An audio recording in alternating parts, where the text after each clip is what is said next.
Alright, so here's the lights with the regular bulbs. Got the front here.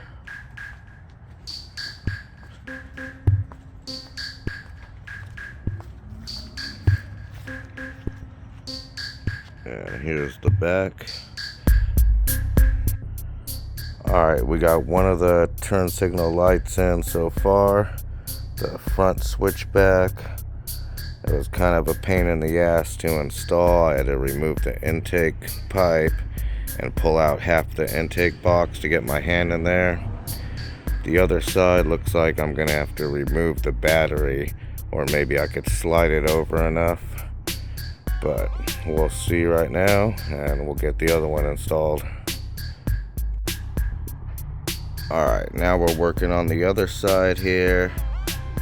I didn't have to disconnect the battery completely. I was able to take off the battery tie down and move it to the side a little bit, and I was able to get my hand in there. So this is what it looks like here. You gotta pull this piece out and the bulb just pops right in there. Alright, let's get this back in. Already tested it, so let's see how it looks with both of them on. Alright, there we go. Got the front switchback turn signal lights installed. This is how they look with the regular parking lights on. Now let me go ahead and turn on the emergency lights so you could see the flashing. Alright, and here's the lights flashing. They're actually pretty damn bright. I hope these aren't too bright and I get pulled over for it, but we'll see what happens. But overall, they look pretty damn good. Alright, so when I bought these LED lights, they said they were CAN bus ready, and so I thought I wouldn't need to add any relays or anything, but that didn't turn out to be the case.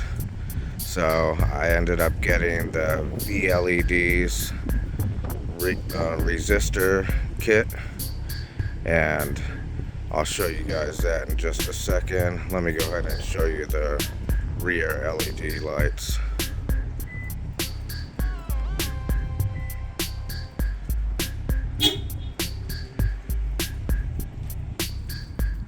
Okay, so here's the vleds WRX.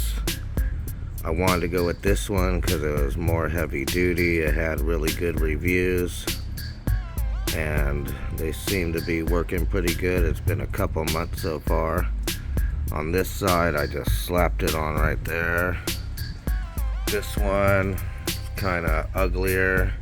I probably should have put it sideways like the other one, but it's fine. It hasn't moved and it seems to be pretty solid.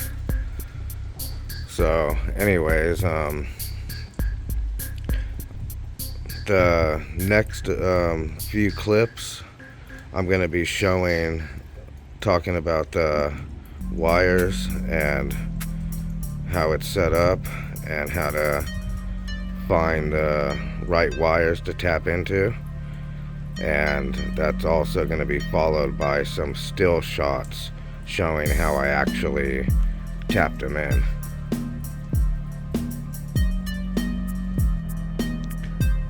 So as you can see here, this socket, it's just like an extension so you could grab it easier.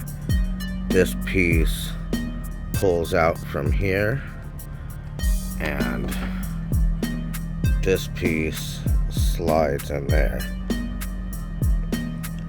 So what I'm going to try to do is, instead of tapping the wires and cutting them, I'm going to get a different set of wires and try to stick them in there and feed them out through the hole right there, and those are going to go to the resistors.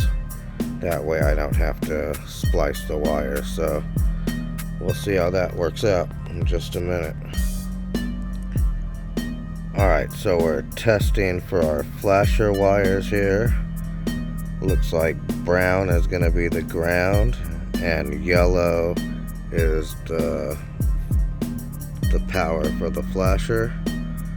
So we're going to be putting our resistor on the brown and yellow wire.